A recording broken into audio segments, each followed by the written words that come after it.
The Essential Education Projector range from Hitachi sponsors ICT programs.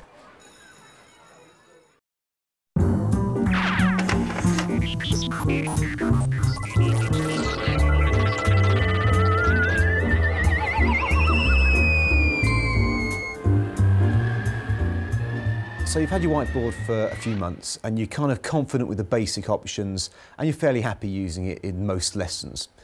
Now's the time to really think, okay, I want to get to grips with everything it can do, not just those very superficial things which help me just work on a day-to-day basis. Think to yourself, okay, how can I really come up with a really high quality lesson using this really exciting resource? How can teachers get the most out of their whiteboard? Simon Botten is an experienced user and trainer. He's been working with the whiteboard for over 5 years. Here, we'll see him apply an extensive range of whiteboard techniques in geography, history, maths and literacy. And we'll see one of his colleagues as he extends the capacity of the whiteboard with imaginative use of simple software.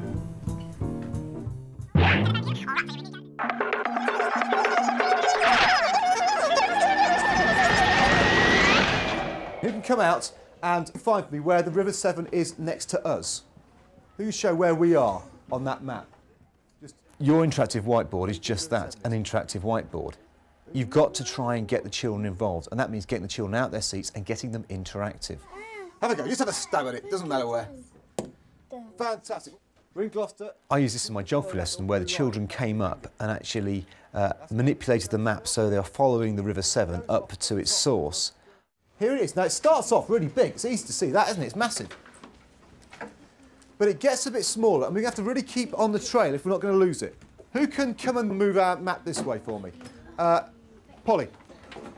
Okay, I could have the children sat behind their desk doing this with atlases, but for them to come up, it made it a memorable experience for them. It made them something where they were interacting with the map. They could see the map moving, and I couldn't do that in any other way. Has anywhere it's passed yet? Can anyone say where it's passed? Any towns it's passed? Matthew? Sharpness. Brilliant. Okay, a lot of work's been done on accelerated learning techniques, and one of the things that comes out in the accelerated learning cycle is if you get the children to demonstrate their understanding, what you're actually doing is reinforcing that understanding and helping bring it to a deeper level. So by getting the children out to actually speak through what they can do, then you are helping them understand better. In this geography lesson, it allowed them to check their understanding as to whether they were right or not in labelling the features.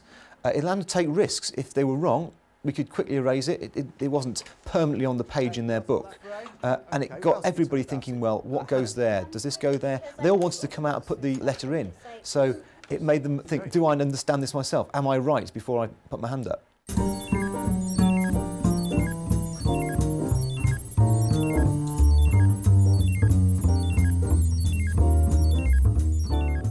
I'm going to try something we haven't tried before, and it might work and it might not. We'll soon find out. We're going to play a little game called Mallard Maths. Let's go and have a look at that. Very simple game. It's about shooting ducks. In the numeracy lesson, I wanted to start by getting the children really excited about what they were doing. So I decided to use for the mental oral starter a game off the internet. And I didn't want to have to be faffed moving from the platform, closing that down, opening up the internet and doing all that sort of thing. So I used a hyperlink and I used a picture to make the hyperlink. It means you can just hop from one thing to the other very quickly, very nimbly, and it keeps the pace of the lesson up the whole time. You haven't got those dead moments in that lesson.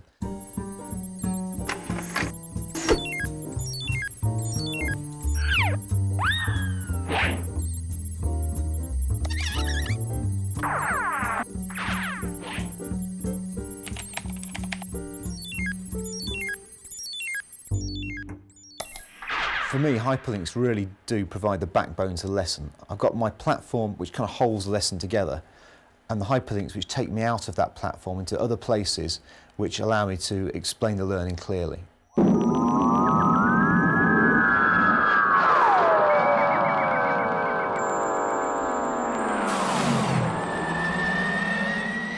So, we know the story of the break with Rome. You've got your notes in front of you. You did some instructions on that the other day in literacy, which you did brilliantly.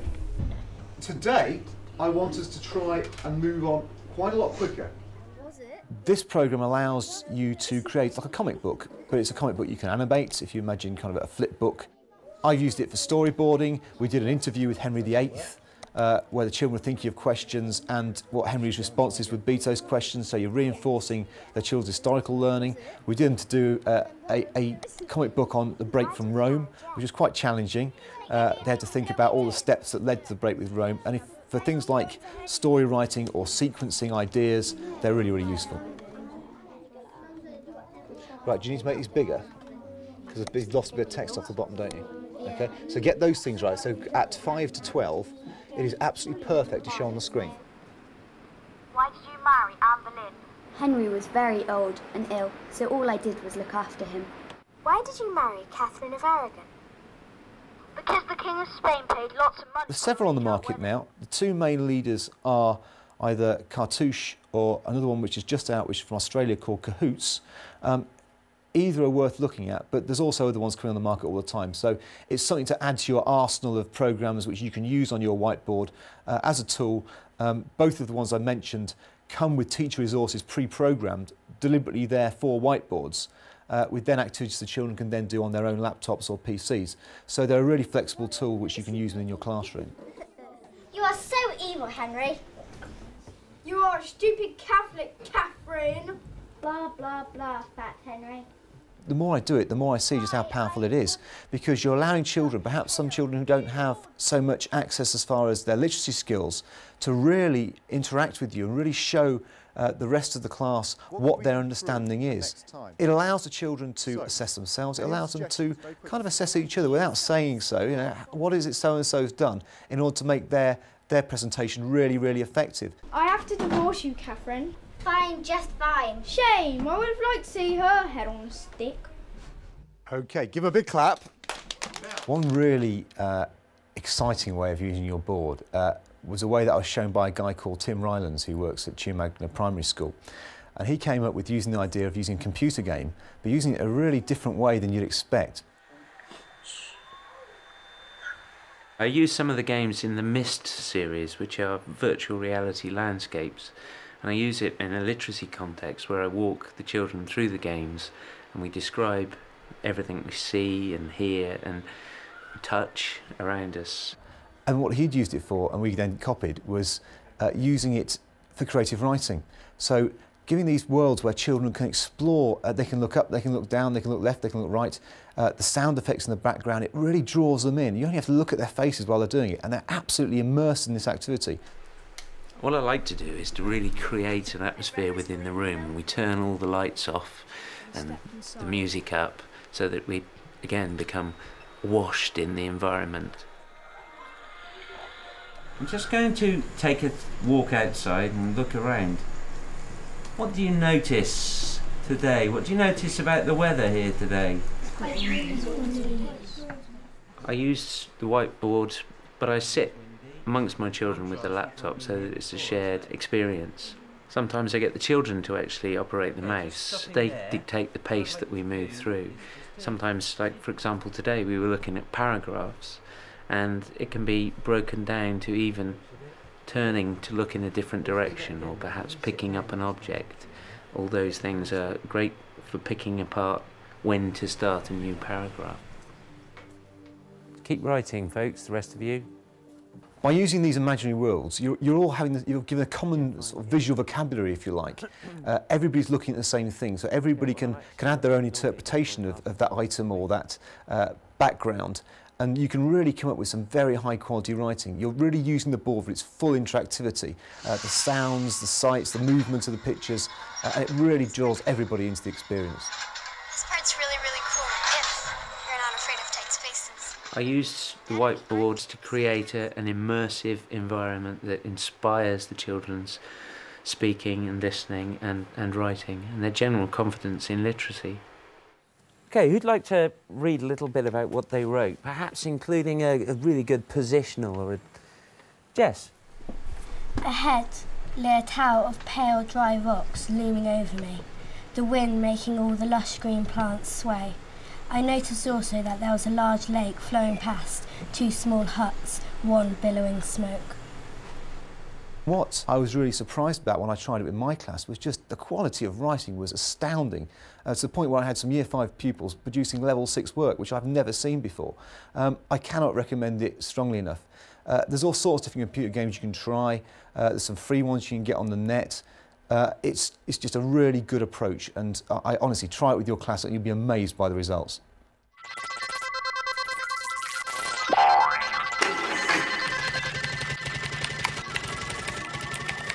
When you buy your interactive whiteboard, it's a really good idea to invest in something like a wireless keyboard to go along with it. They're not terribly expensive. They start about £50 or £60 and they go up to about £100, depending on the range. They're really good in allowing the children to really get involved in especially literacy sessions, where you can actually pass the keyboard round and get the children to actually put their ideas directly onto the screen. It gives them ownership of what's on the screen. I was greeted by his daughter and taken on a strange stair lift which whizzed through the canyon and finally stopped on a narrow platform. I looked around me. OK, with the person next to you... This way allows the children to combine their ideas, to share their ideas, to think about what the person's written before them, to think about how their piece of writing fits in with everyone else's, and how the quality of their writing is really important when they see it on a big screen.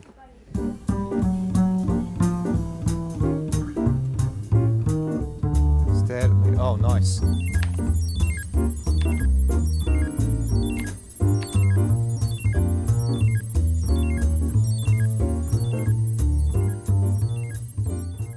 Today we will be learning how to use persuasive language in our party political broadcasts. That's a mouthful. We use these little digital video cameras a lot in school. They're very good, they're very robust, they're about £90 each, and they're perfect for what we want to do. In this particular lesson we were making their own party political broadcast. Now, in recent times you'd have had to do that in front of a class of children, which we still will do. We'll actually have the children doing live talks in front of the children, because that's a really important skill. But this is a kind of nice halfway house. It's perhaps a bit less threatening than standing up in a whole room full of people. But it makes children really think about their speaking and listening skills quite carefully, and then they can actually see themselves. And it kind of draws to their attention. OK, maybe I'm muttering here, or maybe my body language or expression isn't quite right. And it helps with all sorts of curriculum areas. We use them all right across the curriculum. We use them for maths. A nice trick is to get the children to go and explain a mathematical concept using them.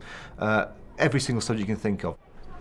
Hello, and welcome to Party of Great Britain's political party broadcast. We believe that school should be a better place. 100% want more fun lessons. Everyone who has dinners want more healthy ones. Class pets is essential because it will keep the students not lonely.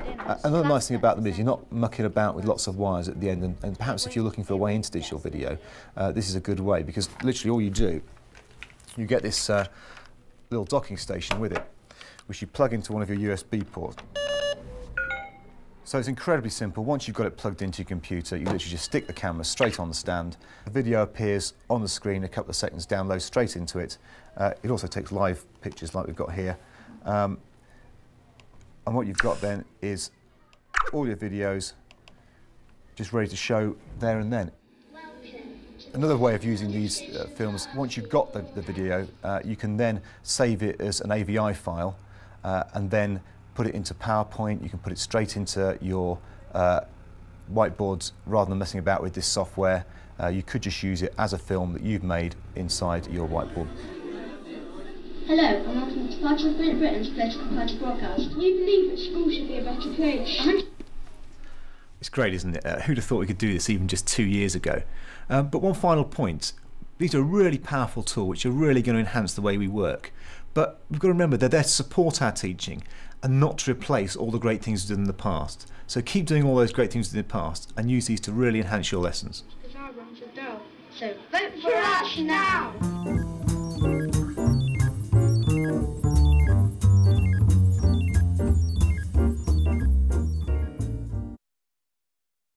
Essential education projectors from Hitachi sponsor ICT programs.